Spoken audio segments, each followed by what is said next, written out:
नमस्ते मैम साहब। नमस्ते रामू काका, आप यहाँ कैसे? और आज अपनी बिटिया को साथ लेकर क्यों आए हो? वो मैम साहब, हम कुछ कहना चाहते थे आपसे। हाँ बोलिए। हमें 1 लाख रुपए की ज़रूरत है। 1 लाख रुपए? जी। तुम्हारा दिमाग खराब हो गया है? बस 1 लाख रुपए? अरे 1 लाख रुपए देखे हैं अपने जीवन में कि कितने होते हैं? 1 लाख रुपए ना एक साथ कभी देखे भी नहीं होंगे तुमने। और क्या कह रहे हो कि तुम्हें अपनी बेटी को पढ़ाना है? क्या फायदा बेटी को पढ़ाने का?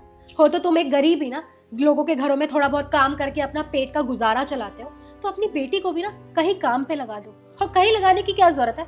हमारे घर में लगाओ, झाड़ू पोछा बर्तन करेगी, 10-12 हजार रुपए दे दूंगी। तेरे ऊपर कम से कम बोझ तो नहीं बनेगी, सहारा ही बनेगी। मैम साहब, हमारा विश्वास करो, और हम पे जितने भी पैसे थे वो खर्च हो गए सब। अब हमारे पास पैसे नहीं है। अब बड़ी पढ़ाई करनी है, बेटिया कलेक्टर बनना चाहती है। बस हम लौटा देंगे एक एक पाई पाई को। आप हमारा विश्वास करो मैम साहब। पर काका 1 लाख रुपए बहुत बड़ी रकम होती है, और आपकी सैलरी कुल 10-12 हजार रुपए है, तो आप वापस कहाँ से करोगे? वो हम देख लेंगे मैम साहब, वो हम कर लेंगे। और बल्कि 5,000 रुपये हर महीना आप मेरी सैलरी से काट लेंगे। अच्छा, 12 हजार रुपए तेरी सैलरी है और 5 हजार हम काट ले? तू हमें पागल समझता है? बाकी के पैसों से तू अपना घर भी चला लेगा, अपनी बेटी को भी पढ़ा लेगा, सब कुछ मैनेज कर लेगा। हमें पागल बनाने की ना कोशिश मत करियो। तू मम्मी को बेवकूफ बना सकता है, लेकिन मुझे नहीं, क्योंकि तुम जैसे गरीब के ना इनोसेंट फेसेस पे मैं नहीं आती हूँ। तो जितनी चादर है उतना पैर फंसाओ, समझ में आई? तो इसे कहीं काम पे लगा और सहारा बनेगी, तेरे ऊपर बोझ नहीं। वो मैम साहब, हम भी अपना परिवर्तन बदलेंगे, कुछ हम भी समझेंगे इस बात को। एक है मेरा दोस्त, वो कह रहा था सुबह सुबह तो अखबार बेचा करेंगे और फिर ऑफिस जाएंगे, दोनों काम हो जाएंगे मैम साहब। ड्यूटी भी हो जाएगी और घर का खर्चा अखबार में से निकल ही आएगा। अच्छा, तो आप एक बात बताइए, अरे अगर आप वहाँ भी काम करेंगे तो यहाँ आप लेट आएंगे, और अगर यहाँ लेट आए तो यहाँ का पूरा सिस्टम ही खराब हो जाएगा। ऐसे कैसे चलेगा? नहीं नहीं मैम साहब, ऐसे कैसे हो सकता है? नींद वींद नहीं आएगी मेरे को। मैं 24 घंटे कमाऊंगा। मुझे तो उस दिन चैन की नींद आएगी जिस दिन भगवान हमारी सुन ले, आपका आशीर्वाद से बिटिया को कलेक्टर की नौकरी मिल जाए। काका आपकी सारी बातें सही हैं, पर आप खुद ही सोचिए, अरे अगर रात दिन काम करेंगे तो आपकी तबीयत खराब हो जाएगी, और अगर आपको कुछ हो गया तो फिर इसे कौन संभालेगा?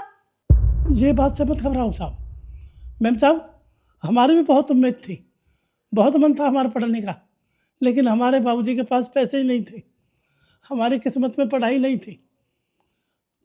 तो बस बहुत अच्छी पढ़ती है बिटिया, बिटिया की पढ़ाई बहुत अच्छी करती है, लेकिन इसके मन में है कलेक्टर बनने की, तो सो बना कर रहेंगे मैम साहब। अगर आप 1 लाख रुपए दे दो तो बड़ी मेहरबानी होगी। वो दिल्ली कॉलेज में एडमिशन है ना। अच्छा ठीक है, आप रुकिए, मैं पैसे मंगवाती हूँ। बेटा जा और जाके पैसे ले आ। मम्मी जी, आपका दिमाग खराब हो गया है? इन गरीबों के मुंह लगने की कोई जरूरत नहीं है। ये जितना दिखाते हैं ना शरीफ है, ये उतने होते नहीं है। ये जानबूझ के ना हमसे पैसे ऐंठना चाहता है अपनी बेटी की पढ़ाई के लिए।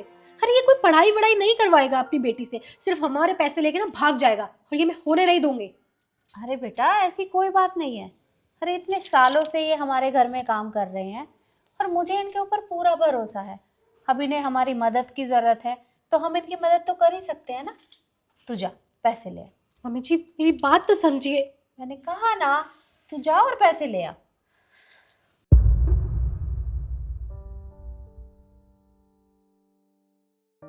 पर हाँ काका, देखिए मैं आपको पैसे तो दे रही हूँ, पर टाइम से आना पड़ेगा, लेट होने की ज़रूरत नहीं है, क्योंकि अगर आप टाइम से नहीं आए तो खामखा यहाँ काम खराब हो जाएगा। ठीक है मैम साहब, मैं काम खराब नहीं करूँगा।